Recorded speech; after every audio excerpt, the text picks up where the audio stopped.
Hey, warmer brotherly low, welcome to lovely Las Vegas for Coast to Coast Hoops with myself, Greg Hoops Peterson, now part of the VSiN Family Podcast. We've got an excellent podcast for you.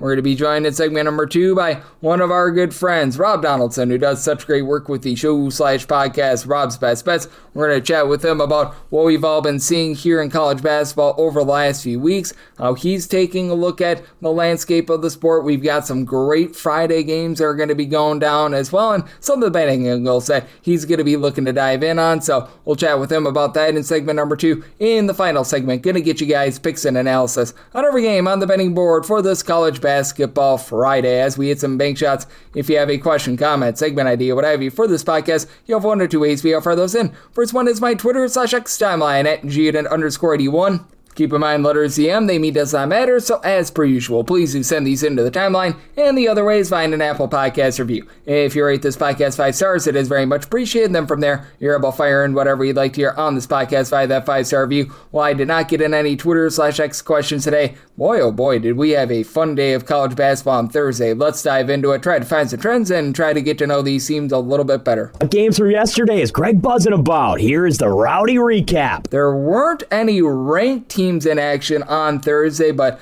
there were certainly a lot of teams of intrigue that were in action as some of the top cover teams in all of college basketball, they were doing battle, and to the surprise of many people, Valparaiso is one of those teams. 15-8-1 against the spread thus far this season. Now that went down a notch as Illinois State absolutely blew them out 86-64 the final. It's an Illinois State team that's actually a top 5 team in the nation right now in terms of points allowed on a per possession basis at home, and for this Illinois State team was a little bit of rough sledding for them to begin the season, but they've been able to find their three-point shooting vibes, I guess you could say, as they went 9-26 from distance in this game. Terry Coleman off the bench, 14 points, and Illinois State 17 of 17 at the free throw line. If you had the over, you appreciate that. Illinois State wins the rebound battle 39-32, and for Valparaiso, they just don't shoot the ball well on the inside. They went 18 out of 50 on their two-point shots, so Illinois State gets the job done there. If you had this one, Murray State laying 3 or 3.5 points,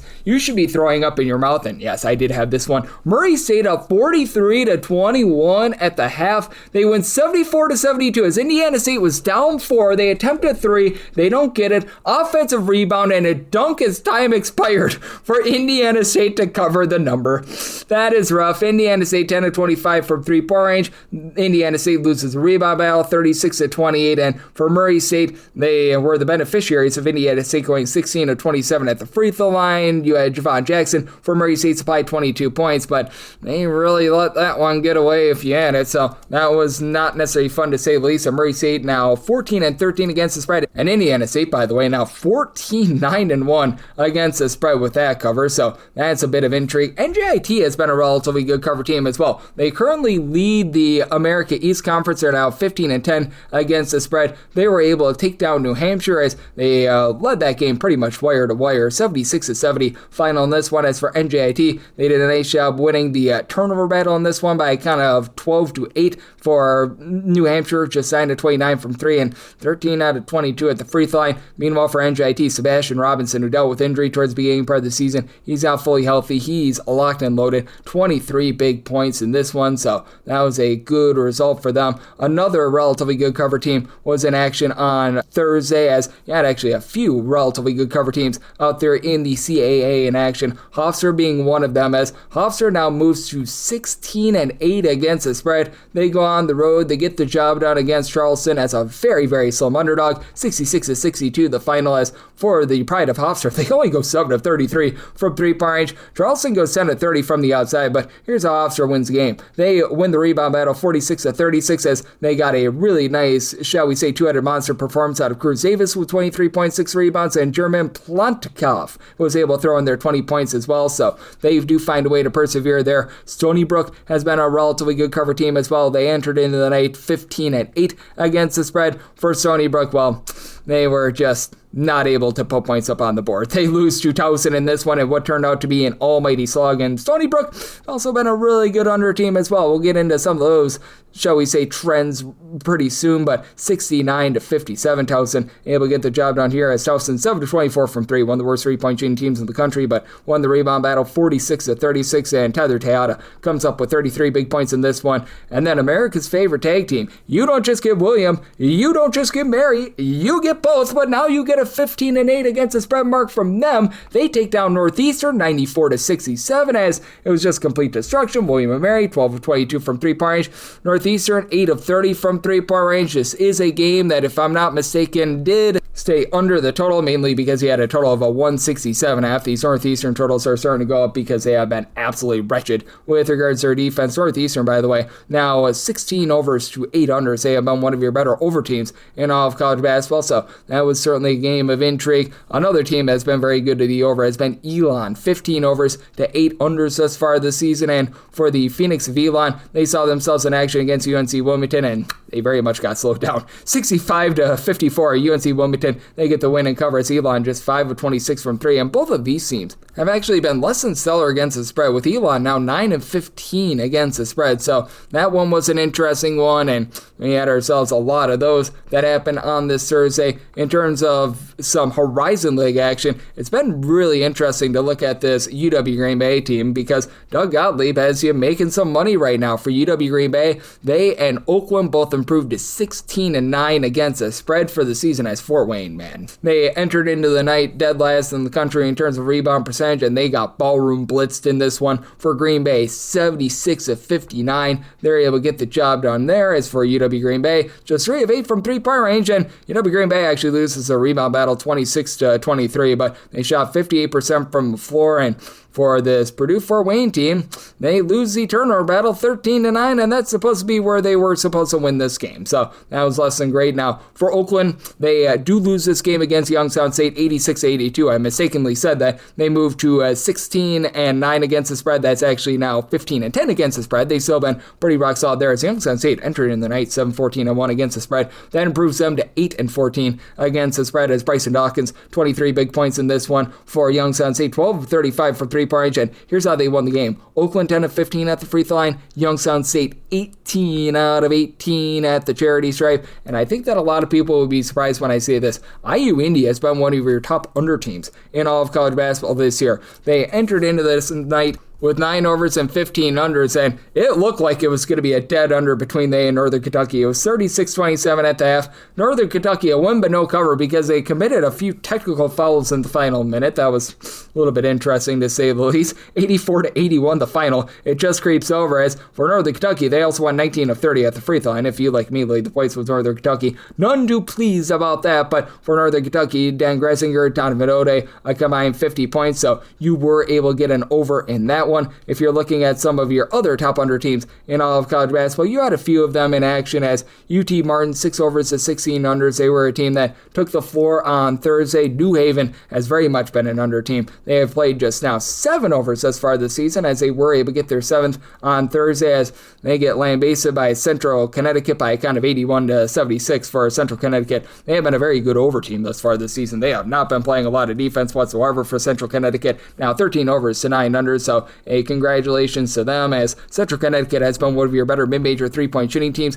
in all of college basketball. They in this game go 9 of 16 from 3, 5 of 17 for the Chargers of New Haven, who they went 21 of 22 at the free throw line to try to be able to help themselves out in this one. Just no dice in this one, but that said, Fairleigh Dickinson, they've also been a really nice under team. You've got a lot of teams out there in the Northeast Conference that have been able to do a nice job towards the unders, 8 overs to 15 unders for them. They are able to get the job done with a win and a cover against St. Francis, 66-59. The final of St. Francis, 5 of 26 from 3, 4 of 18 for Fairleigh Dickinson. First time these two teams played, both teams got past 80 points. That very much did not happen on this night. That was a very slow and controlled game, so that was a fun one to say the least. And right now out there in the Northeast Conference, really your main over team has been Wagner. They entered in the night with 12 overs to 7 unders thus far this season, and for Wagner, they were just completely held down by Long Island, 67-57 the final. So you're starting to see some shall we say, wackadoo results out there. And then in the America East, haven't had a lot of teams going over the total. The lone team that has been able to hit over 52.5% of the over, Vermont, 14 overs, 10 unders, and a push. And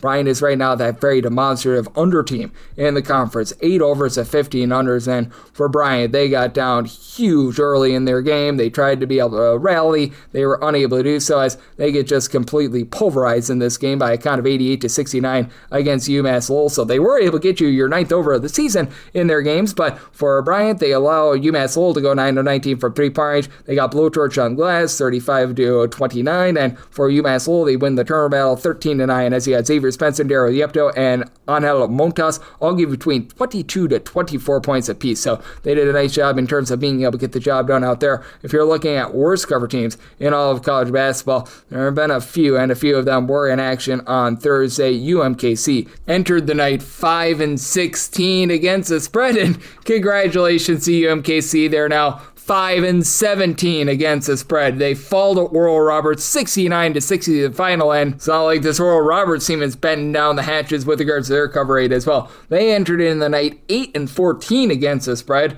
For UMKC, they actually do a pretty solid job in terms of the turnover battle. They lose 10-9, so they were able to hold in there. For Oral Roberts, they only go 8-26 from 3, but for UMKC, they shoot 33% from the floor. They lose a rebound battle, 42-40, so another non-cover there. It has been a very, very long year for those guys, and doesn't appear as though it's going to be getting any better any soon for them. Gardner-Webb, they entered in the night 8-14 against the spread, and hey, they were catching between 19.5 to 20.5 points at home against Winthrop, and they just barely get you the cover in that game. 103-85. They lose by 18, so not necessarily something that you're woohooing about too much, but hey, they were able to get the cover as they were down 20 points at the half, and they went 11-27 for 3, but they let Winthrop go 18 out of 35 from three-point range. Like, man, it has not been great for them, to say the least. And then Drake has been 9-16 against the spread this season, as they had a little bit of a rough one against Illinois Chicago. UIC, who's actually really been able to rise up in the Missouri Valley Conference. UIC, they go on the road. They're able to get an 80-70 win, and Drake has been pretty miserable with their defense when they've been at home. For UIC, they go 9-21 from 3 and 17 out of 18 at the free throw line. They win the rebound battle 36-32, and they also won that turnover battle 12-7 as they were able to get a pretty nice expose in this one out of Lige Crawford. He dealt with injury. He's come back. He gave the team 18 points in this game, so that was absolutely massive for them. Now, I do have to have this up before this game goes final. I have to have this up by midnight Pacific, 3 o'clock a.m. Eastern, as Long Beach State has been one of your best over teams in all of college basketball. And as of right now, their game against Cal State Fullerton, we've got about 11 minutes and change remaining, 65-62. That's looking like a collision course for the over that would send them to what would be 16 overs, 6 unders, and a push if they're able to get that one in. So they have been one of your best over teams in all of college basketball this season. And with that Northern Kentucky over that we saw a little bit earlier, they're up to 16 overs and 8 unders thus far this season. And I'll say CSUN has been a pretty good team out there in the West Coast as well in terms of getting overs. 15 overs, 8 unders. Did not see them in action on Thursday. And then your top over team in all of college basketball, I would be remiss to mention this. They actually played their 4th under of the year. Denver has been playing overs upon overs all season long. Now 19 overs, 4 unders, and a push. And Denver, they absolutely take it to a South Dakota State team that has had some very demonstrative home and road splits with regards to their offense this season. As for Denver, they get the job done by a count of 79-61, so it stays well under the total. And for Denver, 12-23 from 3, 2 of 18 from South Dakota State. So yay verily to Denver getting their 4th under of the season. Lindenwood, they're another team that's been able to cash in a lot of overs going into the night. 15 overs and 8 unders, one of the very few teams out there in the Ohio Valley that has been playing quite a few overs, and they did net you that 75-74. They just barely are able to get the job done against UT Martin, a UT Martin team that has been up and down with regards to their totals as well. That was a closing total about 145.5, 146. Now, that line was 1.5 in a lot of spots, so in a lot of places, if you took the 1.5 with UT Martin, you were able to get the cover. As for Lindenwood, just 4 of 17 from 3-point range, but the reason why they won won this game. UT Martin, they go a nice hearty 11-21 at the free throw line, 11 out of 14 for Lindenwood, so they do find a way to persevere there. Conference USA has some relatively good cover teams as well. Really, none of them were in action on Thursday, but Louisiana Tech, they did play a double overtime game against Missouri State. They got the win by a count of 79-78. Looked like they were going to lose this game in regulation. They rally and they find a way there, as Louisiana Tech has been a team that has been pretty demonstrative to the under this far this season. The Louisiana teams in general, other than LSU, have been playing quite a few unders. They were 8 overs, 11 unders, and a push entering into the night, so they have been one of those teams that have been able to cash you a lot of those. And then Stonehill has been cashing you a lot of unders as well. That's another team that I've not mentioned. 7 overs to 17 unders thus far this season, and for Stonehill, just not a good performance against Chicago State. They got you the under, 68-55 the final, as for Chicago State, they completely lambasted them. Stonehill actually goes 9-25 from 3, but they also went out there, lost a turnover battle by a count of 14-9, and for Chicago State, they shot over 50% from the floor, so they did find a way to be able to persevere, get the job done in that one. Lots of great college basketball going down right now, and if you're taking a look at trend-wise, what we're getting in college basketball, it has been about the unders and the underdogs thus far this season, as overall for the season, the underdog hit rate, that's hovering in the neighborhood of about 51.3, 51.4% as I'm doing this. A few games still pending on the late Thursday card, but underdogs at 2,176 and 2,058 against the spread. Meanwhile, the under rate, it's still at about 50.8%, 2,152 unders to 2,083 overs. And if you look at the last 7 days in college basketball, certainly the underdogs have continued to hit 166 and 157 against the spread. That's about a 51% hit rate. Meanwhile, the under rate, 51%, 165 unders to 158 overs. So that's where we're seeing college basketball right now, and that's where we're getting trend-wise. Coming next, how about if we do chat it up with our good friend Rob Donaldson, who does such amazing work with the show/podcast Rob's Best Bets right here on Kuskosi with myself, Greg Hughes Peterson, now a part of the VSiN Family Podcast. Side edge this college basketball season? Well, VSiN experts use CBB Analytics, the most comprehensive college basketball analytics platform in the world. See injury impact, on and off data, clutch time performance metrics, first versus second half splits, and so much more. Utilize the promo code of VSiN, that is VSIN, to get $30 off and find your betting edge over at cbbanalytics.com. That is cbbanalytics, all one word.com. For anyone that is new to VSiN, well, I wish you a friendly hello. This is an attention to anyone that is new to VSiN because you're able to get some free stuff with our daily newsletter. It's a great way to catch up on everything that's happening in the sports betting world. It's delivered straight to your inbox every single morning. VSiN's newsletter offers picks, data, strategies for the day's betting menu, and so much more. Sign up for free today over at VSiN.com/newsletter. That's VSIN.com/newsletter, and start receiving your free newsletter tomorrow morning. That is VSIN.com/newsletter. Stay ahead of the game and bet smarter with VSiN. And we're back here in lovely Las Vegas for Coast to Coast Hoops with myself, Greg Hughes Peterson, now part of the VSiN Family Podcast. Always great to be joined by this man, as we've got Rob Donaldson aboard. He does such great work with the show/podcast Rob's Best Bets. He's doing an amazing job over at Underdog Fantasy as well, deciphering this great game of college basketball. And I'm sure that he's locked in on the baseball front as well as to the 100 million billion players that went on the injured list over the last few days. Feels like we've got load management there. Fortunately, we don't have much of that unless your last name is Peterson in college basketball, and I'm not talking about myself. And you're able to follow him on the old Twitter/X at RobDFB altogether. And Rob, always a pleasure, my friend. Thank you. Yeah, thank you for having me on, Greg. And I do want to apologize because obviously your namesake is not being done justice on the college basketball hardwood when we have guys, I don't know, maybe he's hurt, maybe he's sick, who knows, but he's not playing, and that's all it really is kind of coming down to for Kansas. Regardless, I'm happy to be talking about college hoops here with you today. Oh, absolutely. It is always a fun time to be talking college basketball, and there are some of us Petersons that have to hold up our end of the bargain and be out here. And Rob, just how do you take a look at things this time of year? Because now we're less than 5 weeks away from the NCAA tournament. Now we've got a really good idea of what these teams are. And I feel like it's a little bit of a chess game without getting a lot of rematches and conference play as well. Yeah, and honestly, this is the time of year, too, when players are starting to kind of get reintegrated in the lineup because, as you know, when game action is happening, that's when the injuries are going to be happening potentially. And early on, a lot of these teams actually lost some key pieces that they're finally starting to reintegrate. And so there's a lot of things you got to pay attention to this time of year. But ultimately, I am keying in on, those positive regression teams, the teams that are playing their best ball right now, because regardless of win-loss records for, a lot of these mid-major teams, heck, even some of the teams in the high major ranks that are kind of on that bubbling teeter, well, that's where these games are really going to come down to really mattering.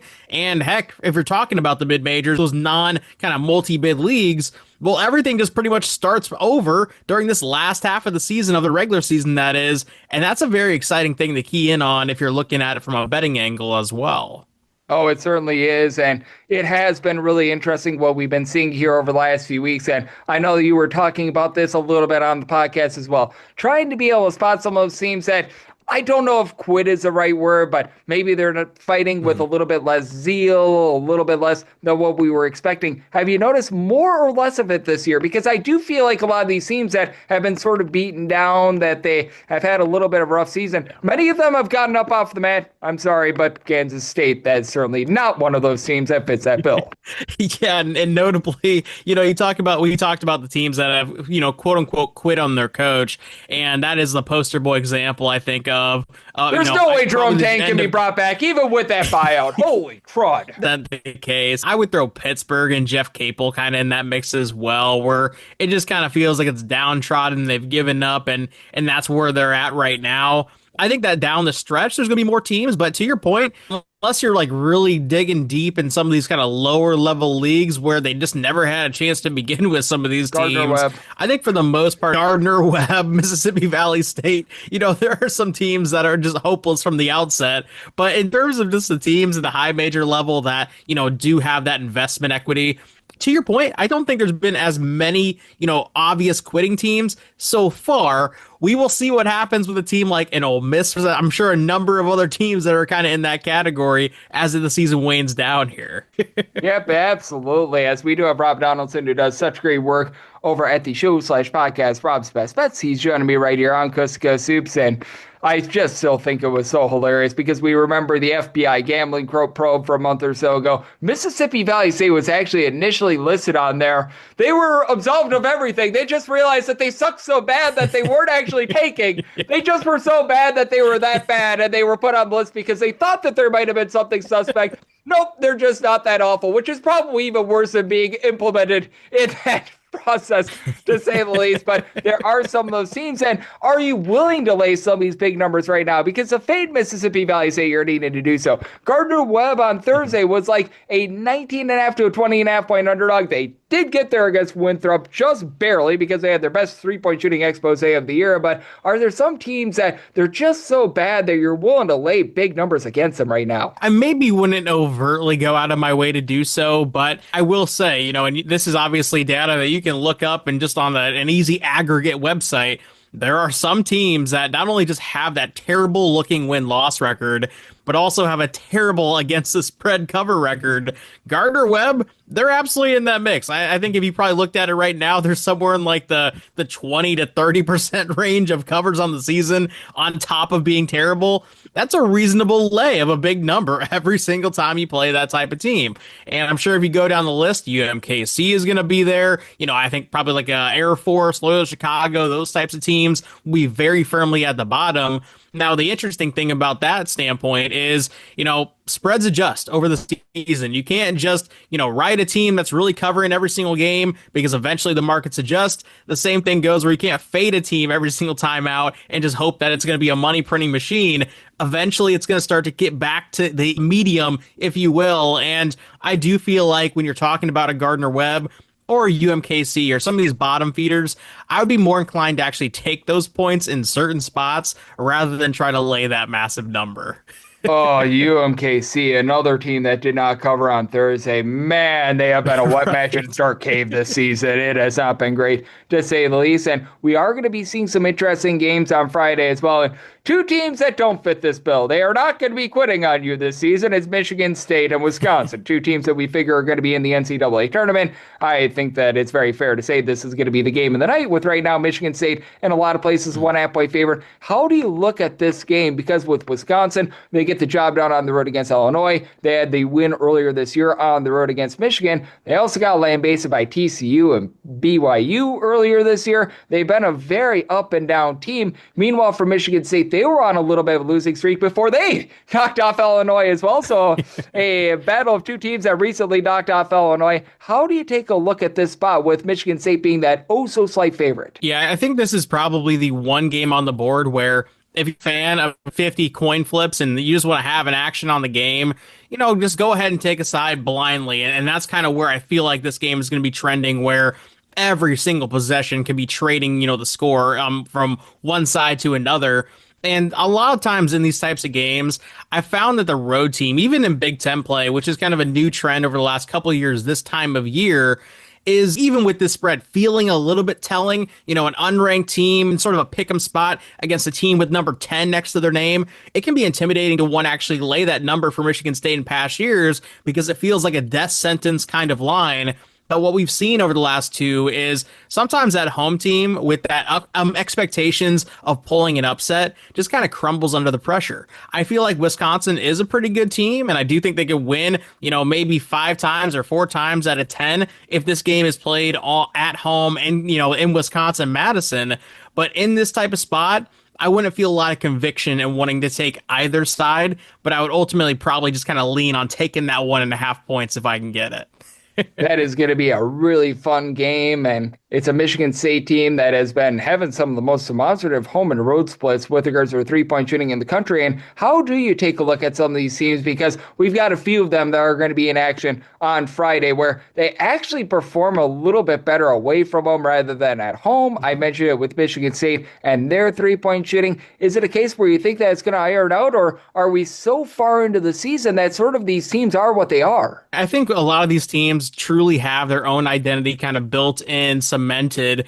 And there are going to be some things that obviously change things, like a Caleb Wilson injury or a guy coming back from injury, or, again, just kind of those dynamics of play of how do you respond? How do you win games when they matter most? We saw that with Virginia Tech going on the road against Clemson, picking up a massive win for a team that's on the bubble. I think right now we kind of know the dynamics at play with every single conference. It's about just kind of picking those spots. And so, Michigan State, I think they're going to be one of those teams that, can play well anywhere. I don't think that there's kind of that demonstrative different, performance from home to away, despite maybe some advanced analytics kind of pointing us in that direction. But ultimately, there are some teams I just don't think have it in general, and so that's why their home performances look a little bit better than their road performances, and this is kind of what's been the aggregate throughout the entire season.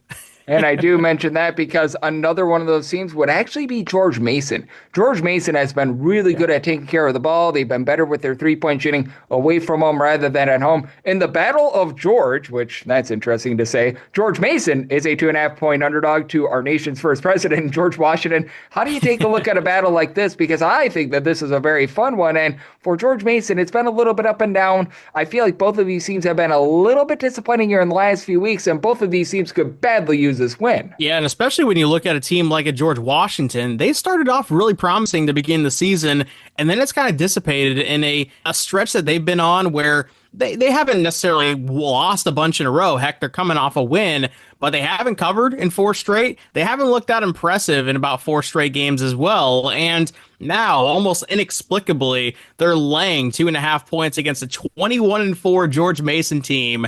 And it almost kind of feels like this is one of the lines on the board on Friday where it's kind of telling you what's going to happen. I do think that George Washington's going to be able to get off the mat, get a big-time win. I also think that they're going to cover this game, and this is actually one of my favorite bets on the board just from everything sort of aligning into this almost inexplicable number that I do think can get covered just by George Washington sort of getting back to where they have been early on in the season. I think that it's going to be a really fun one because for George Washington, they're looking to get up tempo. They're looking to crank it up. And for George Mason, they're looking to play very low and slow as well. So that's going to be a good game to say the least, as our good friend Rob Donaldson, who does a great job with the show/podcast, Rob's Best Bets, is joining me on Coast to Coast Hoops. And then the lone undefeated team in college basketball is now Miami of Ohio. They are currently about a 9.5 to a 10-point favorite against Ohio. And I'm not going to call for the upset here, but how do you take a look at not just this game for Miami, Miami of Ohio and everything for them moving forward, because they've been one of your best against the spread teams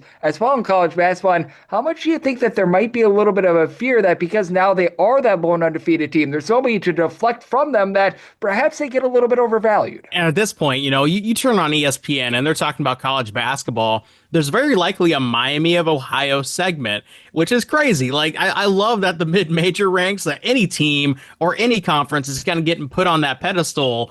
But to kind of go full circle on all these points, this is the time of year where that pressure really ramps up, and all these games start to feel like they're weighing down on you. If one, you're undefeated. If two, you're the king of the conference. And if three, essentially any loss could potentially erase you from an at-large bid, even being undefeated. It's crazy that we have to have that conversation, but it's a conversation that I'm sure Miami of Ohio is hearing. And if they're not, maybe they're just toning out everything and dialing in focused. I'll believe it when I see it. I just don't feel like in this day and age that can actually even happen. And so from that standpoint, you see a line like a 10.5 against an Ohio team that's highly, highly volatile. Sure, there's a lot of options here that Ohio just gets mopped off the floor.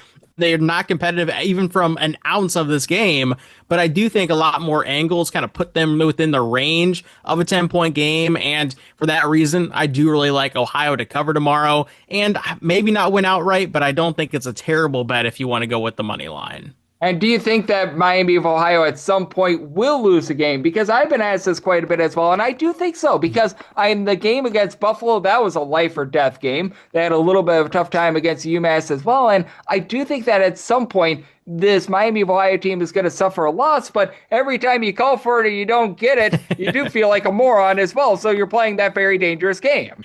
Yeah, and when you look down their schedule, I don't think there's a ton of obvious pitfalls, but sometimes the in college Bowling Green basketball, game is the one I will mention. Yes, Bowling Green, I think Toledo, I think the end of the season at Ohio are all the games that could potentially be that spot where they just lay an egg because, again, these are human beings. There's a pressure dynamic, and not every single day you're going to have it, despite Miami of Ohio seemingly having it in a lot of these games.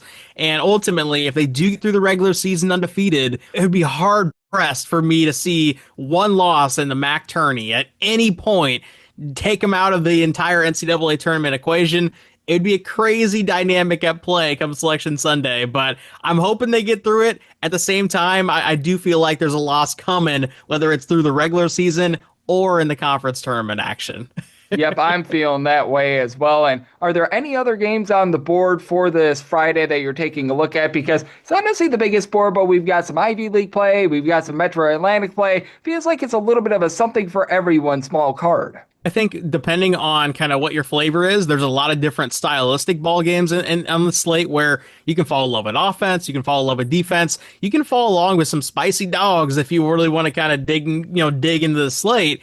And I think one of the teams that I've really gravitated towards just, this year and a lot of other years, despite this year really being a down year for Mitch Henderson and Princeton, is just this Tigers team has some decent pieces, but you look at their record, they're 8-15 win-loss record-wise, but 4-4 in the Ivy. And that last part is so key because, as you know, Greg, the Ivy League tournament is not an inclusive tournament. They only allow 4 teams in, and those 4 teams are determined by what happens in the regular season. Hey, you look at the Ivy League standings right now, Princeton and Cornell are knotted right now for potentially kind of being in that last third or fourth slot. There's actually 4 teams in the Ivy that are 4-4 in conference play. Every one of these games matters so much. And I do feel like Princeton at home with a really good chance to avenge a loss that they had early on in the season against Cornell is going to find a way to get it done.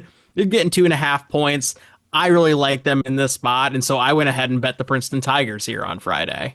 It's going to be a fun one, and it'll be interesting because Cornell put up 87 points in the first game. That total is 156 after 157. Princeton, one of the slowest teams in all of college basketball. Cornell, not one of the slowest teams in all of college basketball. And I do want to close it up with this as well because we've got you on, and we've obviously got a solid card for Friday, but you, much like me, are getting set for those just 100 million billion games that we're going to be seeing on Saturday. And just how do you do it? How do you try to prepare for what is going to be a Saturday where there's going to be a ton of action, because I do feel like that prep work, it doesn't just start on Friday night or anything like that. You have to be preparing in advance, and I think that you, much like me, are probably spending late Thursday, early Friday, and even perhaps a little bit before that to be able to prepare for that Saturday. I think the key thing, really the ultimate key thing for me when it comes to Saturday slates, and over the years, whether it's, the last 2 years, 3 years, 4 years, 5 years, 6 years, I've done really, really well on Saturdays because there are multitudes of angles at play, whatever your flavor is, if it's the short home underdog or, the medium home underdog, or if you're like, kind of battling those rivalry games, whatever it may be, you can find a little bit of everything on a board this large. And so I think the biggest key thing is, hey, this time of year, you kind of know who you're keying in on in terms of specific teams from a market standpoint that may just be getting undervalued in general. And so I go down my list of teams. I see how many of them are playing on Saturday. I see what that spread is to see if anything is kind of adjusted in the market with how that team is being valued. I know the last time I was on, I had mentioned a team like a Central Arkansas, for example, that I've really been gravitating towards. Villanova as well as a team that I think is really going to have a lot of people surprised when it comes to Big East tournament play down the stretch. And right now I look at a team like in Northern Colorado, who did really well at the beginning of the season, faced some injuries, and is now sort of back performing. I am keying in on my favorite teams on these Saturday slates, picking my spots and just riding with them because I know where the market's going to adjust. And luckily with a big Saturday slate, you have a lot of options that probably align with your perceived benefits in that market. Oh, no doubt about it. It is going to be a tremendous Saturday. It's a loaded one once again. I do think that the biggest one of the year was last Saturday, because typically the Saturday before the Super Bowl, nobody wants to go up against the Super Bowl.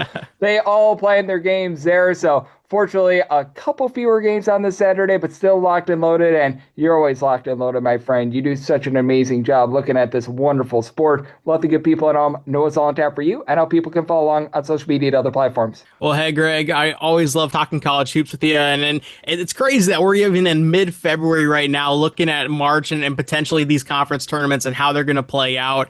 And for those who want to follow my bets on an every night basis, you can do so on Twitter/X at RobDFB, and also on my YouTube channel, which is just my name, Rob Donaldson. But as always, Greg, I appreciate having me on, my man.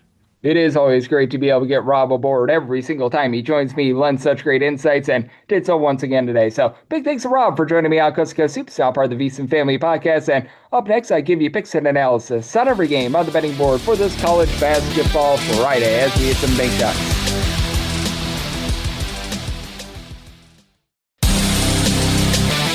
And we're back here in lovely Las Vegas for Coast to Coast Hoops with myself, Greg Hoops Peterson, now part of the VSiN Family Podcast. Always great to be able to get Rob Donaldson aboard. He does such great work with the show/podcast, Rob's Best Bets. Every single time he joins me, he lends such great insights and did so once again today. So big thanks to Rob for joining me in the last segment. Now it is that time of the podcast. I give you picks and analysis on every game on the betting board for this college basketball Friday as we hit some big shots. Most financial establishments close at a certain time, but not here. It is time for a side and total on every game on today's betting board bank shots.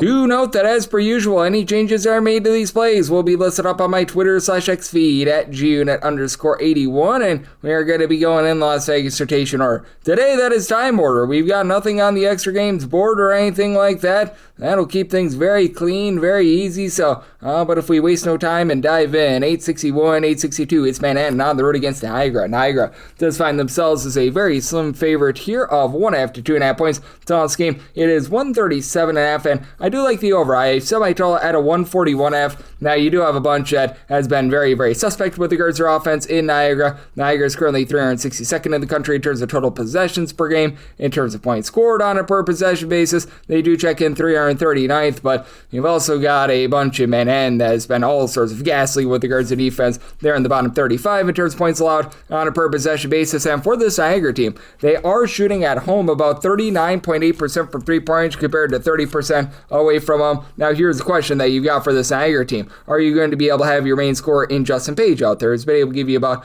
12 points, 2.5 assists per contest. He returned in their first game in February, but he played limited minutes. He had to be taken off the floor, and now ever since then, the last 2 games, he has not appeared. So I'm thinking that he's going to be out. That leaves him without a single guy that gives you over 8.5 points per game. Trenton Walters, along Justin Hawkins. These 2 guys actually combined to shoot about 38% from 3. They give you combined about 16 points per contest, so they're going to be looked to for quite a bit of scoring. You have absolutely no rebounding with this team. Josiah Sabino and Will Short are the lone 2 guys that give you over 3.4 rebounds per game. They both give you 4.6 and 4.7 rebounds per game, respectively. So I could only set my line at 1.5 at a 2+. I'm going to be willing to take the points with Manhattan. As for Manhattan, even though they are ghastly with their defense, they're good in terms of taking care of the ball. They've been a top 85 team in terms of fewest turnovers on a per possession basis. Additionally, Niagara's rough with their defense. Niagara's 280th in terms of points allowed on a per possession basis, outside the top 290 in terms of opponents' three-point shooting percentage. And for Manhattan, if they can find a way to get to the free throw line, they shoot 80% of the free throw line. That is a top 10 mark in the country. Frazier Knight at the Roxborough, 11.5 points, 5.5 rebounds per game. You got the best rebounder in this game, and Anthony Isaac, who's been able to give you about 7.5 rebounds, 7 points per game. And then in the backcourt, Devin Dinkins, Jaden Winson. These 2 guys combined for about 27.5 points per game, with Winson shoots 37% from three-point range. I think that the defense is going to be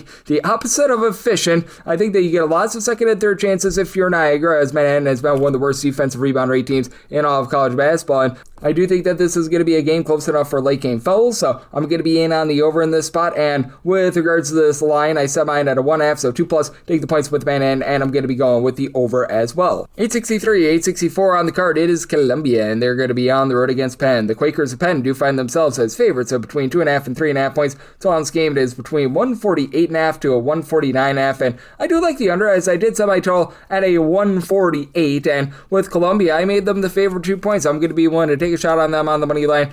Both teams are shooting it really well from three-point range. As for Penn, they are a top 12 team in the country with regards to their three-point shooting percentage. They shoot 39.3%, Columbia 44th at 36.7%. But for Penn, that does take a little bit of a drop-off at home. They are shooting from three-point range at home about 36.3%, and they're at a massive disadvantage on the glass. Columbia, they are 12th in road rebound percentage in the country. Penn is just 192nd in terms of overall rebound percentage, and this has not been a Penn team that has been able to execute on the inside. They're currently outside the top 275 in terms of their two-point shooting percentage. Now, you do have guys that are able to light it up for this team. TJ Power, Ethan Roberts, they've been able to combine for about 32.5 points per game. Both shoot 40+% from three-point range. Michael Zanoni has been able to throw in there about 12 points, like what he's able to bring to the table. And Cam Thrower has dealt with a little bit of injury, but when he's been out there, he's been about a 40% three-point shooter as well. But also for this Penn team, while they're not shooting it well from two-point range, they're also outside the top 275 in terms of opponents' two-point shooting percentage. And let's say that this gets into a little bit of a tight spot. Columbia's been a relatively solid team at the free throw line away from home, 74.6%. Not amazing, but that's a top 125 mark.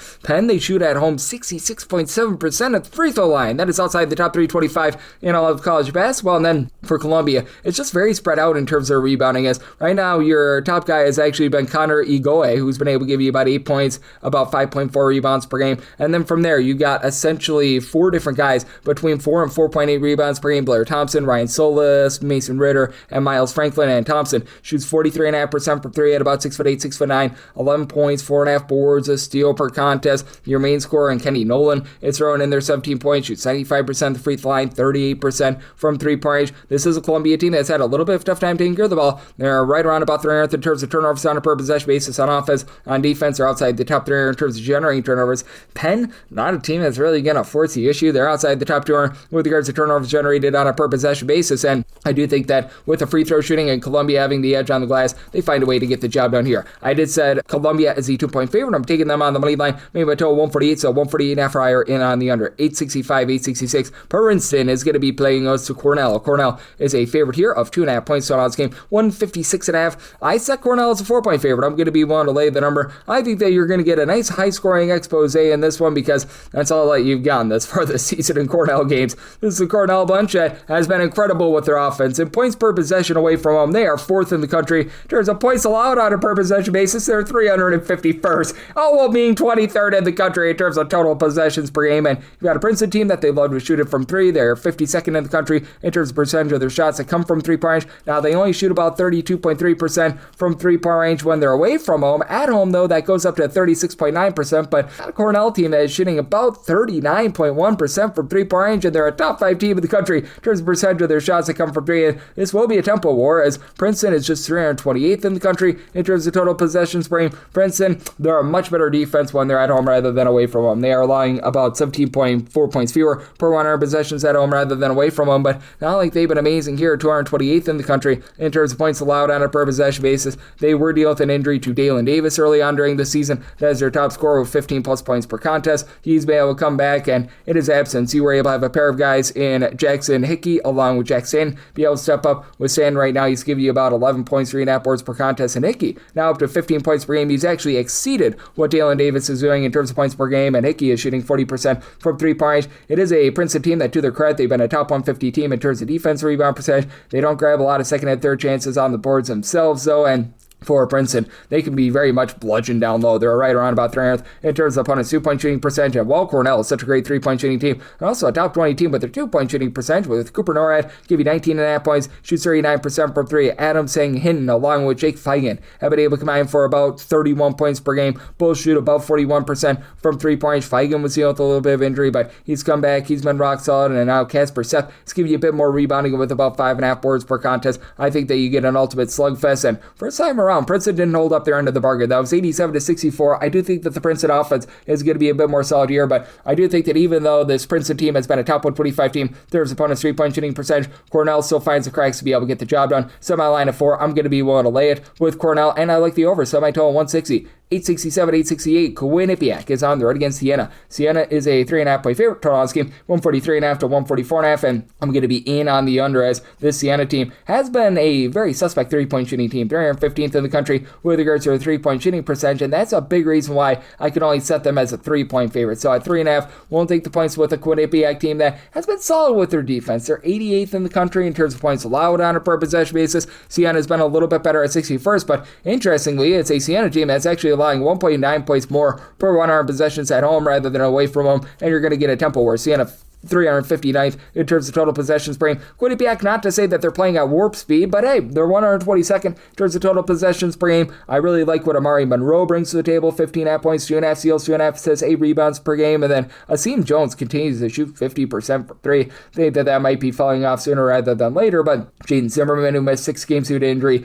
he's back, top scorer with about 16 points, shoots 35% from three. Now for Quinnipiac, in a pressure spot, they only shoot 70% of the free throw line. That's something that has to give you a little bit of pause, and they've been hovering right around 300th in the country in terms of their two-point shooting percentage, but this is also a Quinnipiac team that is 33rd in the country in terms of opponents' two-point shooting percentage, and again, Siena, they're shooting only about 31.5% or so from three-point, 315th in all of college basketball, and for Siena, you've been able to get a lot of production out of Gavin Doty, 17.7 rebounds per game. We'll say this about Siena as well, even though the three-point shooting percentage overall for the season is so low, shooting closer to 35% from three-point range in conference play, but still have to have a little bit of question mark there. Siena is a better team in terms of taking care of the ball, top 85 team in terms of fewest turnovers on a per possession basis, and with this Siena group, you've been able to have Justice Schultz do a nice job in terms of supplying this team with a little bit of everything in the backcourt, 4.5 assists, 13.5 points, 2.5 per contest, shoots 36% from three, and then you've had Tasman Guderick, their top rebounder, deal with a little bit of injury, so that means that Antonio Chandler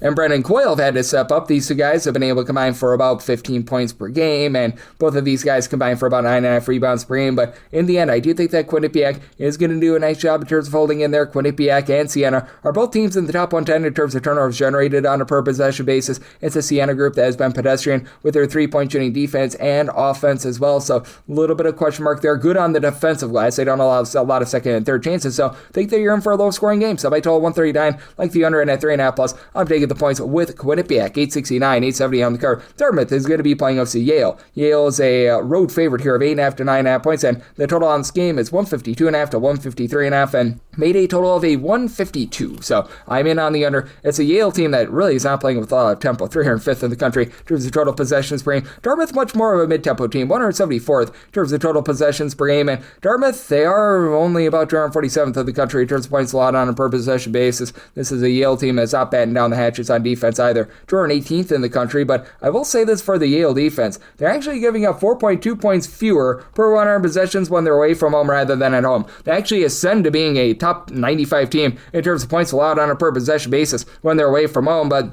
they do now have to overcome a Dartmouth team that has actually been really good with their perimeter defense. Right now for Dartmouth, they're allowing teams to shoot 32.2% from three-point range, top 85 mark in the country. Meanwhile, it's a Yale team that is allowing teams to shoot about 34.7% from three-point range. That's 221st. That does ascend into the top 200 when they are away from home, though, and both of these teams have excelled with their three-point shooting. You've got a Yale team that is numero uno, shooting 41.7% from three-point range overall. That does fall to about 38.5% away from home, but still, you're definitely going to be taking that. And this is the Dartmouth team that they shoot 37.4% from three-point range, 29th in the country. Again, that decreases at home, though. They shoot 33.9% from three-point range at home. I do still want the points here with Dartmouth, though. I did set this line at 8 because they have been able to do such a good job in terms of guarding the perimeter, and I do think that Brandon Mitchell-Day and his versatility is going to be able to help keep this Dartmouth team lively, as he's been able to spy about 11.5 points, 9 boards, 2.5 assists per game at 6'8". He's able to let it fly at about 37.5% from three. Kareem Thomas is starting to regress a little bit with his three-point shooting, but still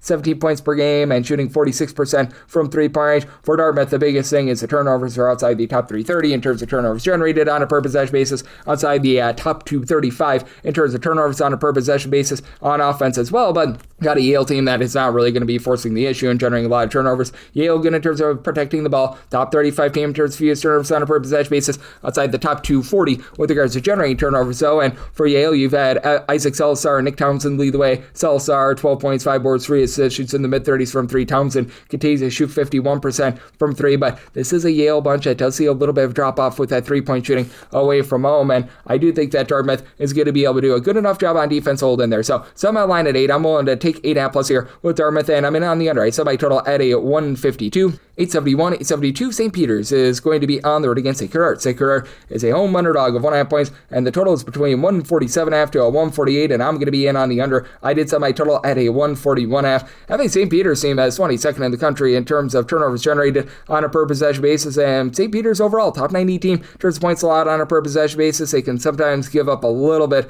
in terms of opponents' three-point shooting, and this has been a Sacred Heart team that has been pretty solid with regards to their perimeter offense, but it's not even like Sacred Heart is super up-tempo. They're about 194th in terms of possessions per game. That's country average out of the 365 teams. Now, Sacred Heart shooting about 36.2% from three-point range. That's a top 75 mark in the country. Sacred Heart, though, is not necessarily a team that's going to give themselves a ton of second and third chances. 229th in the country in terms of offensive rebound percentage. You do have Anquan Hill back. He was dealing with an injury for about 6 games, 17.5 points, 6.5 boards, and last year shot 40% for 3, down to about 32.3% from the outside, but since returning from injury, he's been much better. Deshaun Gittins, Niall Ruff-Byer have been able to combine for about 27.5 points per game. Both shoot over 42% from three-point. Mackay Connor has been able to give you about 6 assists, 8 points per game, so love what these guys bring to the table, but it is a Sacred Heart team that's about 306th in the country in terms of points allowed on a per possession basis. Here's the thing with St. Peter's, though. They are outside the top 340 with their 2-point shooting percentage away from home. Their 3-point shooting percentage is 340th. They're shooting about 30% from the outside. You do have Brett Bland, who's able to give you 14 points per game, and he does shoot about 37% from three-point range. One thing the St. Peter's team has done a masterful job of on offense, though, they do grab second and third chances. Away from home, they grab 38.3% of their missed shots as an offensive rebound. Only Tennessee has a better mark than that, so they do a great job there. TJ Robinson has been a guy that's coming off the bench, give you about 9 points per contest, throws in there 2.5 assists per game, and St. Peter's is having all this success despite not having a single guy over 4.1 rebounds per game. Now, what they do have is essentially 4 different guys with at least 4.8 rebounds per game, so good balance there. Zakiai Williamson, about 9 points, 5 rebounds per game. Lucas Scroggins, 5.5 points, 5 rebounds per game, and in a pressure spot, St. Peter's does shoot 74% of the free throw line. That is a top 135 mark in the country, and Sacred Heart, they shoot 77% at the free throw line. That is a top 30 mark in the country. I did set St. Peter's as a 2.5 point favorite. I do like this defense, the way that they generate turnovers, and I'm going to be willing to lay the 1.5 with them, and I like this under. I set my total total at a 141.5, 873, 874. George Mason is on the road against George Washington. In the Battle of George Washington is a 1.5 to a 2.5 point favorite. 149.5 to 150.5 is the total. And I took George Mason. I set them as a 1 point favorite. I'm in on them on the money line. It's going to be a bit of a tempo war. George Mason is right now 330th in the country in terms of total possessions per game. Do have a George Washington team that's pushing a bit of tempo at 104th in the country, and it is a George Washington group that has been very solid with their 3-point shooting at 35.5%. That does fall to 34.3% at home, which is outside the top 150 in the country, while George Mason has been quite a bit better in a lot of aspects on offense away from home rather than at home. At home, they shoot 32.3% from 3 points, closer to 34.1% in a road/neutral-court venue, and George Mason has been one of the best teams in terms of taking care of the ball in all of college basketball. Overall, they're about 105th in the country in terms of turnovers on a per-possession basis, which that's neither here nor there, but if you look at them in a road/neutral-court venue, that actually ascends into the top 35, and for George Mason, you got a pair of guys I really like in the backcourt as you bring in Jahari Long, who was over at Maryland a season ago, right now supplying about 11.5 points per game. He shoots 36% for 3. Corey Mincy, 15.5 points. Top scorer shoots 40% from 3 throws in their 3.5 assists per game, and it is a George Mason team that has left something to be desired in terms of grabbing in second and third chances. They're only about 157th in the country in terms of offensive rebound percentage, but again, away from home,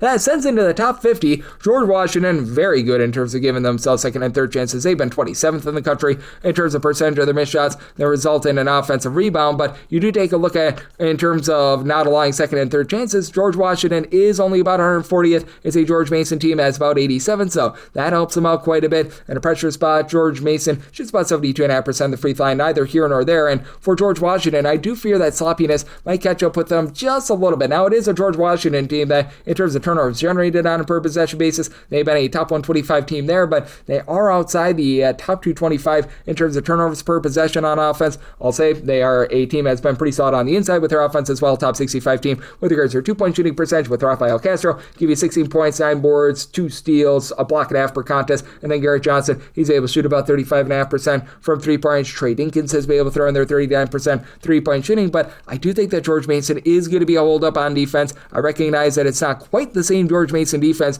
that we saw a season ago, but in terms of points allowed on a per possession basis, they still check in 60th in all of college basketball. George Washington more around about 136, so I made George Mason the 1-point favorite, taking them on the money line, made this total a 149, so 149.5, 150.5. I like the under. 875, 876. Mount St. Mary's is going to be on the road against Ryder. Ryder, it's a home underdog of 4.5 to 5.5 points. 141.5 to 142.5 is the total. Set a total of a 133. I'm going to be in on the under. I'm really not fond of either of these teams, as you've got a Mount St. Mary's team that's about 227th in terms of total possessions per game, neither here nor there. Ryder's really slow, 344th in the country, and these are two teams that are just not putting it together on offense. Ryder, 349th in terms of points scored on a per possession basis. Mount St. Mary's is 317th, and this Mount St. Mary's team has actually been relatively good down low as well, especially if you take a look at their interior defense. Mount St. Mary's, in terms of opponents' 2-point shooting percentage, is right now checking in 41st in all of college basketball. That's big because this Ryder team is absolutely terrible with their 3-point shooting. Now, you have Zion Cruz, Flash Burton, who have been able to combine for about 26 to 27 points per game, and they're starting to give you a little bit of 3-point shooting, but out of 365 Division I teams, Ryder 362nd in their 3-point shooting percentage. That's below 28%. Now, Ryder, not the world's worst team on the glass. You had a pair of guys who have been able to combine for 13.3 rebounds per game, Caleb Smith, Shamar Nee Fuller, and these two guys, they combine for about 13.8 points per contest, but I am for this Ryder team. They just have not been able to get you anything whatsoever, even on the inside. They're outside the top 340 with regards to their 2-point shooting percentage. They are getting absolutely blasted from the outside. They're outside the top 300 in terms of opponents' 3-point shooting percentage, and for Ryder, they don't take care of the ball. They're outside the top 225 in terms of turnovers on a per possession basis on offense. On defense, they're about 340th, and for Mount St. Mary's, they're absolutely terrible in the turnover battle. If you look at turnovers on a per possession basis on offense, out of 365 teams, this team is 364th in the country.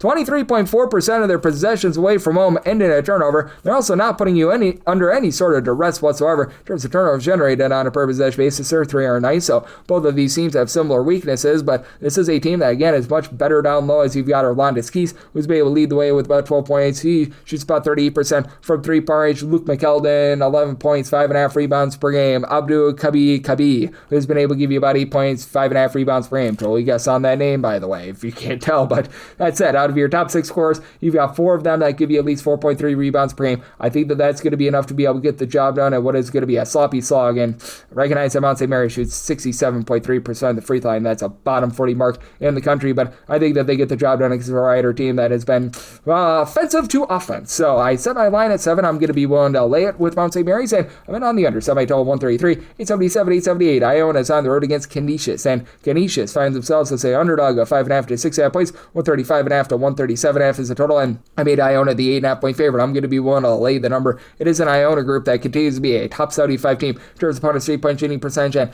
I'm not going to call the defense great, but 114th in terms of points allowed on a per possession basis. You can work with that, and it's a Canisius team that is really not playing fast. Iona, they're a mid-tempo team right now, 139th in terms of total possessions per game. They've been very much slowed down here in conference play, and for Canisius, a nice hearty 351st in terms of total possessions per game, and Canisius is right now 270th in points allowed on a per possession basis, and on offense, they're just not making the most out of their possessions. 328th in the country in terms of turnovers on a per possession basis, and this has been an Iona team that has been okay in terms of taking care of the ball. They're a top 165 team in terms of fewest turnovers on a per possession basis, as I do think that CJ Anthony is really going to be your top guy in this game, as he's been able to do a nice job and giving the team 14 plus points per contest. He's able to throw in their 4 plus assists per game as well, and then you've got a little bit of mixing and shaking from there, as Lamine Celebi has been really your top rebounder. He's done a nice job being able to haul in for this team, about 7.5 to 8 rebounds per game. Throws in there 11.5 points per game, and then Toby Harris, 12 points per contest. He's shooting 40% from 3. Iona as a whole shoots about 35.5% from 3, hovering right around about the top 100 in all of college basketball. The big place that they've been losing has been on the glass, as Iona is hovering around 300th in the country in terms of offensive rebound percentage, and they have been giving up quite a few second and third chances in terms of percentage of missed shots to become an offensive rebound for opponents.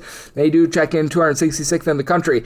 Interestingly, that does go into the top 200 when they're away from home, though, so they've been a little bit better on that front end. This is not a Canisius team that's necessarily going to be batting down the hatches in terms of their just ability to hit the glass. They've been a country average team with regards to their defensive rebound percentage, not a team that really hauls in there a lot of second and third chances themselves, and they rely upon 2 main scorers, and Brian Nadanja, Khalil Singleton, both give you either 13.5 and 13.6 points per contest. And Nadanja has been able to give you about 6 boards, pair of assists, shoots 34% from 3. Singleton, he shoots 39% from 3-point range, but you've got a Canisius team that has just not been able to execute on the inside. They are a bottom 15 team in the country in their own 2-point shooting percentage, and they're outside the top 325 in terms of opponents' 2-point shooting percentage, with Iona doing such a good job in terms of being able to guard the 3-point line, and Canisius being outside the top 225 in terms of generating turnovers themselves. I do think that Iona going to be able to dictate the tenor of this game and be able to get this one done. I did set my total 136.5. Canisius, with how slowly they play, I just don't think you get enough possessions for the over, so in on the under, and I'm willing to lay up to 8 here with Iona.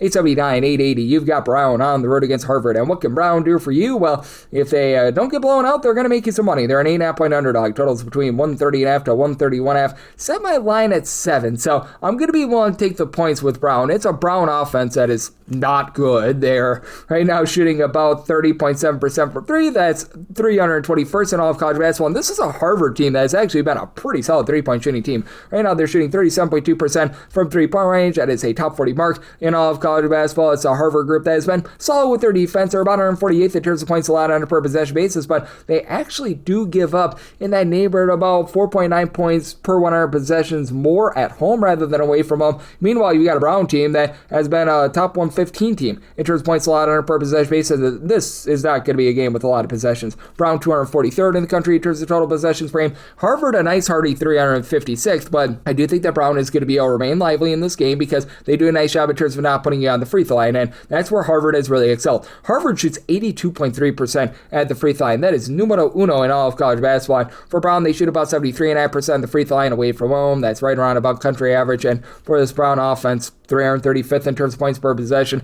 They actually score about 1.3 points more per 100 possessions away from home rather than at home. But for this Brown group, you've been able to get a lot of production production out of Landon Lewis, who's been able to supply about 15.5 points, 6 rebounds per game, and then Jeremiah Jenkins, not a prolific scorer with only about 9.2 points per game, but 2 assists, 5.5 assists, right around about 40% three-point shooting for a Brown team that's been really good in terms of not allowing teams good looks from three-point range. You're going to give it up a little bit more on the inside. They're outside the top 140 in terms of opponent's two-point shooting percentage, but a really good Harvard team might be meeting their match with a Brown group that is 90th in opponent's three-point shooting percentage at 32.3%, and for Harvard, you don't necessarily have a lot of depth on this team. Now, with how slowly they play, guys are going to get tired out a little bit less, but you've been able to have a pair of guys, and Chandler Piggy, Tay Barber, have good versatility, combined 9.5 rebounds between the two of them, about 26.5 points per game. Robert Hinton is your main scorer with 17 points per game, and Barber shoots 42% from three. Thomas Beatties continues to shoot about 49.5% from three-point range, but I do think that with this spot, with Brown being able to slow games down, being able to play as solidly on defense as they do, and this also being a Harvard team that has been outside the top 225 in terms of opponents' two-point shooting percentage, that Brown is going to be able to hold in this game with a good three-point shooting defense, and for Harvard, outside the top 325 in terms of percentage of the missed shots that result in an offensive rebound. So a lot of one-and-done possessions here. I set a low total of a 125. I'm in on the under and the points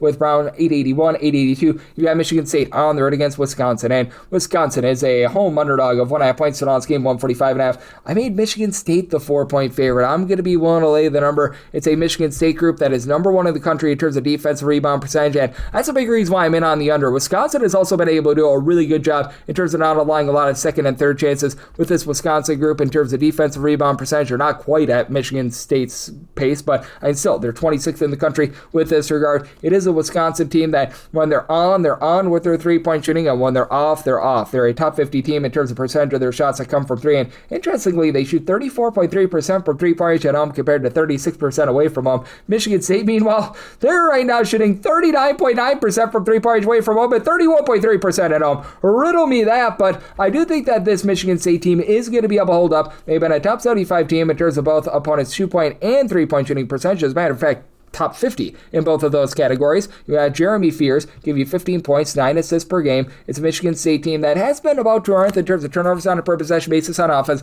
That's a little bit of an issue, but they've also been the better team in terms of hauling in their second and third chances. Top 55 team in terms of their offensive rebound percentage. You've had Jackson Kaler, Cohen Carr be the main guys for that. Carr is driving things with 11.5 points, 5.5 rebounds per game, 9.4 boards, 13 points per game out of Kaler. And then for Wisconsin, your main two guys are John Blackwell and Nick Boyd. They combined average between 38 and 38.5 points per game, and Blackwell has been a pretty solid three-point shooter this year at about 37.5%. These two guys combined for about 6 assists of fewer than 3.5 turnovers per game, and Wisconsin always does those little things well. They shoot 78% of the free throw line. They're a top 20 team with regards to that free throw shooting percentage and in terms of fewest turnovers on a per possession basis, but they're a team that can be had inside. They're about 200th in the country with regards to opponents' two-point shooting percentage. With Wisconsin, you've got Noah Winter give you about 14 points per game, and Austin Rapp was dealing with an injury. He's one of your top rebounders with about 4 boards, 9.5 points per game. Winter is a top rebounder with about 9 rebounds per game, but in the end, I do think that the Michigan State defense puts the clamps down, holds down the fort, and gets the job done. I set my line at 4, so I'm going to be willing to lay it with Michigan State, and I'm going to be in on the total under as well. Set my total at a 142, 883, 884. St. Louis is going to be on the road against Loyola Chicago. Loyola Chicago,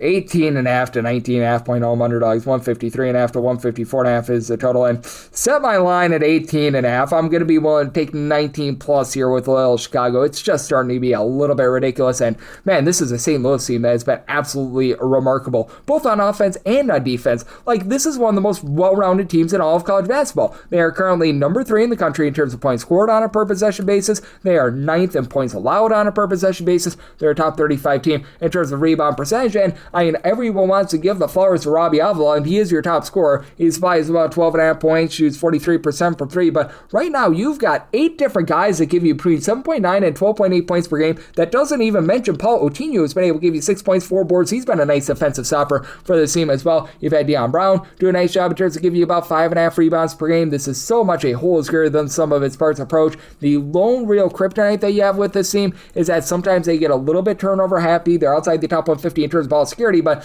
well, Chicago's outside the top 330 in terms of turnovers generated on a per possession basis. They're a little bit better than I think some of the metrics would indicate, though. They dealt with an injury early on during the season to Xavier Amos, and since he's come back, he's been able to supply about 11 points per game. Justin Moore has been in and out of the lineup, and when he's been playing, he's seemingly been a little bit banged up, but still, for the season, he's supplying about 11.5 points, 3.5 assists per game, and they still do have a nice little force presence. That would be Miles Rubin. Give you about 2.5 blocks, 11 points per game. This is a squad that is a top 125 team in terms of opponent's 2-point shooting percentage. Now, they're a bottom 30 team in opponent's 3-point shooting percentage. They are awful with that regard, but they've been a top 200 team in terms of giving themselves second and third chances with the offensive rebounds, and this is going to be a little bit of tempo war. St. Louis is looking to play fast. They are 33rd in the country in terms of total possessions per game. Loyola Chicago loves to play slogs. 318th in the country in terms of total possessions per game. I flat out just don't think that the Loyola Chicago does their part with this total. I set my total at a 152.5. I'm in on the under, and part of the reason why I do like the points is that I do think that Loyola Chicago is actually going to slow this game down enough for them to just barely hold within this number. Set my line at 18.5, so 19 plus 1. Take the points with Loyola Chicago,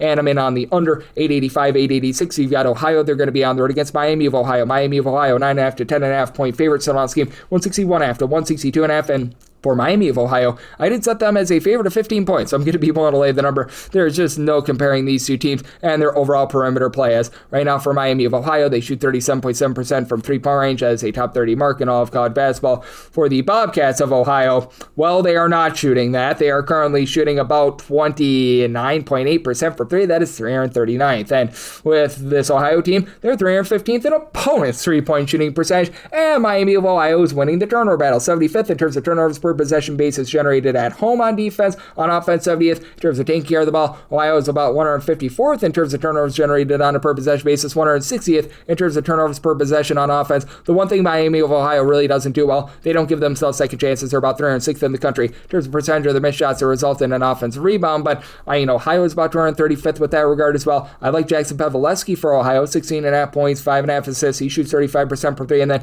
J.J. Kelly and A.J. Shelton have a combined for about 16.5 points per game. They combined to shoot between the two of them about 35.5 to 36% per three.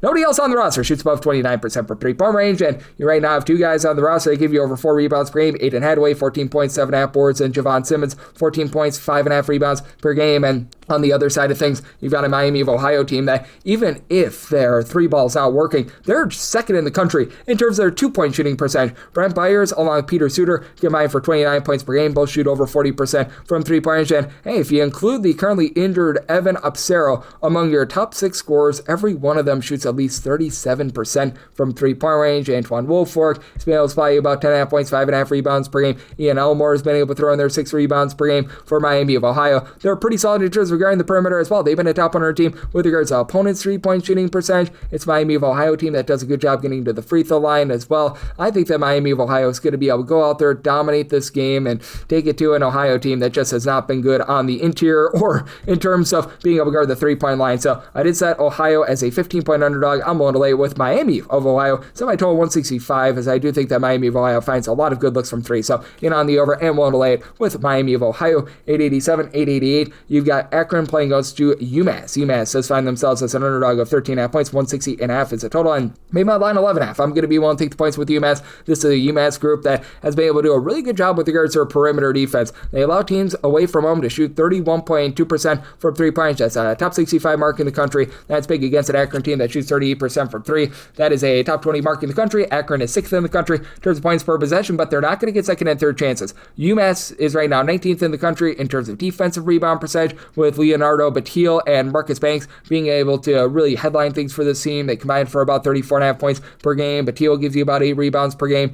Daniel Hankins Sanford, 7.5 boards, 11.5 points per game. And then Kajal Parker has been able to shoot 43% per 3 for a UMass team that all of a sudden is a top 75 team with their 3-point shooting percentage. Now, the issue that you've got with this team is turnovers. UMass is hovering right around about 300th in the country in terms of turnovers on a per possession basis on offense. It's not an Akron team that's necessarily going to be a heat-seeking missile with regards to that, and it's an Akron team that they're not like the world's worst defense or anything like that, but this is not necessarily a team that's going to be batting down the hatches on defense. In terms of points allowed on a per possession basis, they check in about 131st in all of college basketball. And again, getting back to the turnover front, it is a UMass team that can generate a few turnovers themselves. They're a top 125 team in terms of turnovers generated on a per possession basis. Meanwhile, for Akron, they are checking in more in that neighborhood of about 89th in the country. And for Akron, you've got a really good backcourt as you've got Amani Lyles down low being the main man to hold it down, 14.5 points, 7.5 boards, 2.5 3.5 assists, shoots 40% from 3. That allows the guys like a Shama Scott, who gives you 12.5 points, to find good looks from 3. He shoots 41% from 3. Eric Mahaffey shoots 42% from 3 with 8 points per game. Your main man is Tavari Johnson with 20.5 points, 5 assists. He shoots 37% from 3-point range, and Akron's looking to play fast, but not out of control fast, about 75th in terms of total possessions per game. UMass is looking to go to 29th in the country in terms of total possessions per game, with both of these teams shooting from 3 the way that they are. And I will say, for Akron, they're a top 20 team as well with regards to 2-point shooting percentage. UMass is outside the top 275 with regards to opponents' 2-point shooting percentage. I think they get a plentiful amount of points in this game. Sub-A total 167.5. I like the over, and I'm willing to take the points with UMass. Made them an 11.5 point dog, 889, 890.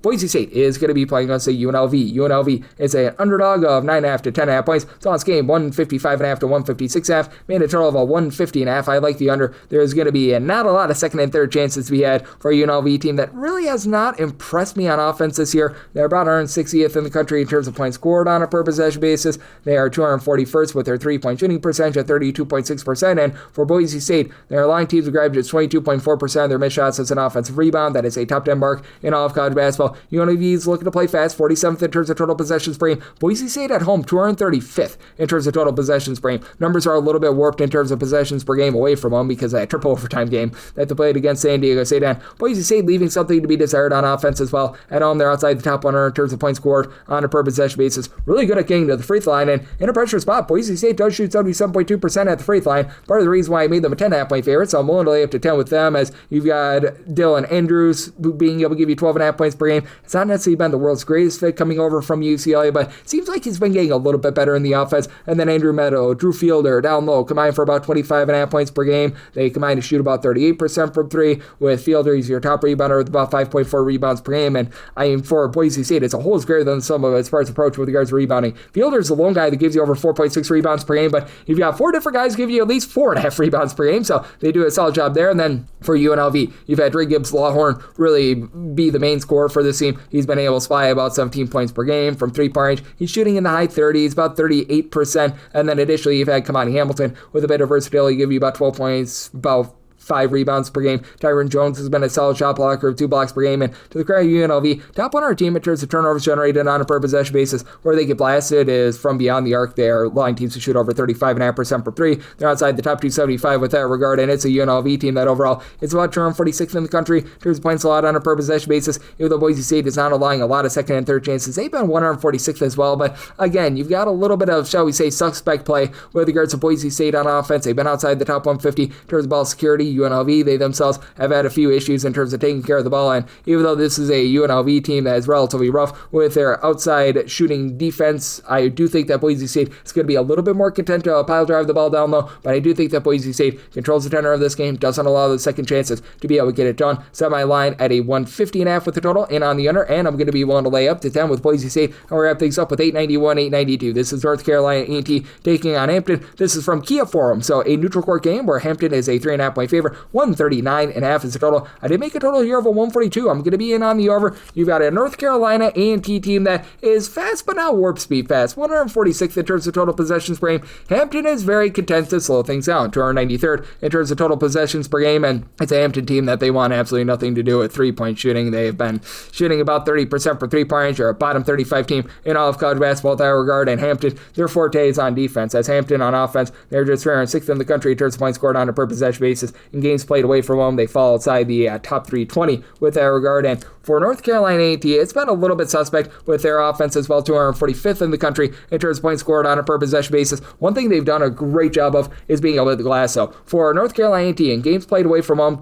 only 23.8% of opponents' missed shots become an offensive rebound. That's a top 35 mark in all of college basketball. They themselves are a top 125 team in terms of offensive rebound percentage, and Hampton has given themselves a few second and third chances as well. Away from home, they've been a top 85 team with regards to percentage of their missed shots that result in an offensive rebound. But for North Carolina A&T, I do think that they hang in there just because I just flat out don't trust in the Hampton shooting to be able to get it done here, as you've got Shaquille Gaines, Wyatt, Michael Ealy, who've been able to combine for about 24.5 points per contest, but neither guy shoots about 31.5% from 3. Daniel Johnson shoots 33% from 3-point range, and he is the only out of your top 8 scorers that shoots above 32.7% from 3-point range. You do have Aiden Haskins, who actually shoots 42% from 3, but gives you about 3.5 points per game. He really doesn't make too much of a difference for this team, and for Hampton. They're country average team in terms of generating turnovers, and that has been the big kryptonite for North Carolina A&T. A&T is outside the top 290 in terms of turnovers on a per possession basis on offense. They've been missing their number 2 scorer in Luron Walker for pretty much the entirety of the season, so Lewis Walker has had to carry the mail with about 19 points, 5.5 boards, does shoot 38% from 3. A&T is another team that's outside the top 275 with their own 3-point shooting percentage. They've been solid on the inside, though. They're a top 150 team in terms of opponents' 2-point shooting percentage. They do a great job on the glass, not really going to put you under duress. They're outside the top 300 in terms of turnovers generated on a per possession basis, and they both get to the free throw line and they allow you to get to the free throw line. A&T is a top 50 team in terms of free throw attempts on a per possession basis, top 75 team and putting you on the free throw line. For A&T, they shoot about 71% of the free throw line. Hampton more around about 71.3%, so relative equals there. I do think that you get enough late game fouls and enough fouling in general for the over, and I do think that A&T is going to bump up the tempo a little bit, so like the over, set my total at a 142, and with Hampton can only make them a 2-point favorite, so at 2.5 plus, taking the points with A&T, and that'll wrap things up for the Friday edition of Coast to Coast Hoops, now part of the VSiN Family Podcast. If you like what you're hearing from this fine podcast, Coast to Coast Hoops, you're able to subscribe wherever your podcast, Apple Podcasts, Google Play, Spotify, Stitcher, and TuneIn. If you have a question, comment, segment idea, what have you for this podcast, you have one or two ways we offer those in. First one is my Twitter/X timeline at gunit_81. Keep in mind, there's the they mean does not matter, so per usual, please do send these into the timeline, and the other way is find an Apple Podcast review. If you rate this podcast 5 stars, it's very much appreciated, and then from there, you're able to fire in whatever you'd like to hear on this podcast via that 5-star review. I'm coming at you guys every single day on this podcast with picks and analysis on every single game, every single day, so I'll be back with you once you get them out. Take care.